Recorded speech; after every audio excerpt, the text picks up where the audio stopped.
দলত্যাগের পর মানুষ ভূঁইয়ার রাজনৈতিক ভবিষ্যৎ কি, বিধানসভায় কি হবে দীর্ঘদিনের পর খাওয়া বিধায়কের ভূমিকা, তা নিয়ে ইতিমধ্যে প্রশ্ন উঠতে শুরু করেছে।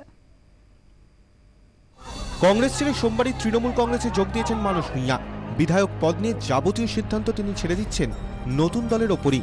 তৃণমূল সূত্রে এখনো পর্যন্ত যা খবর, তাতে পাবলিক অ্যাকাউন্টস কমিটি বা পিএসসির চেয়ারম্যান পদেই থেকে যাচ্ছেন মানুষ ভূঁইয়া। পিএসসির চেয়ারম্যানের পদ বিরোধী দলের কোনো সদস্যকেই দেওয়ার প্রথা রয়েছে। এ নিয়ে নির্দিষ্টভাবে কোনো আইন নেই, তাই বিরোধী দল জোর দিয়ে পিএসসির চেয়ারম্যানের পদের জন্য দাবি জানাতে পারবেন না। স্বাধীনতার পর থেকে মেনে আসা প্রথার সমর্থনে দাবি জানাতে পারেন। সম্প্রতি দু একটি রাজ্যে শাসক দলের সদস্যদের মধ্যে থেকেই পিএসসির চেয়ারম্যান হয়েছে। সেই উদাহরণকে সামনে রেখে বিরোধীদের দাবিকে গুরুত্ব নাও দিতে পারেন স্পিকার।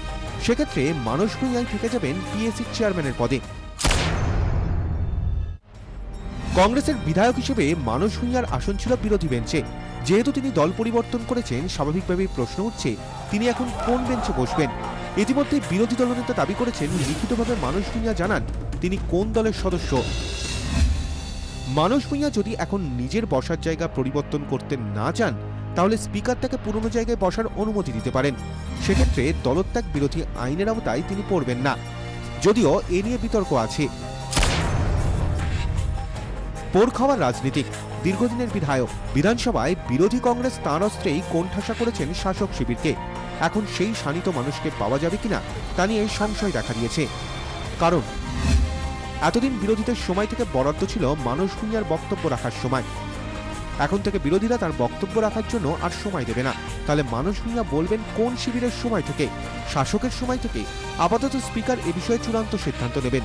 যদি বিরোধীদের সময় থেকে তার জন্য সময় বরাদ্দ হয়, তাহলে কংগ্রেস নেতাদের পরিষ্কার বক্তব্য, তাঁরা এর প্রতিবাদ করবেন।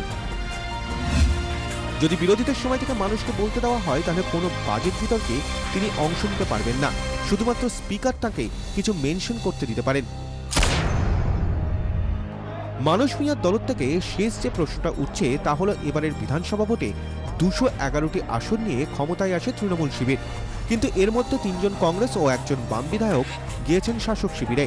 তথ্যের অধিকার আইনে কেউ স্পিকারকে যদি জানতে চান কোন দলের সদস্য সংখ্যা কত, তাহলে সদ্য তৃণমূলে যোগ দেওয়া বিধায়কদের বিষয়ে কি অবস্থান নেবেন স্পিকার? এখানেই গুরুত্বপূর্ণ প্রশ্নটা এসে পড়ছে। জটিল হয়ে যাচ্ছে মানুষ ভূঁইয়া সহ সদ্য শিবির বদলানো বিধায়কদের রাজনৈতিক ভবিষ্যৎ। অঞ্জন রায়ের রিপোর্ট, 24 ঘন্টা।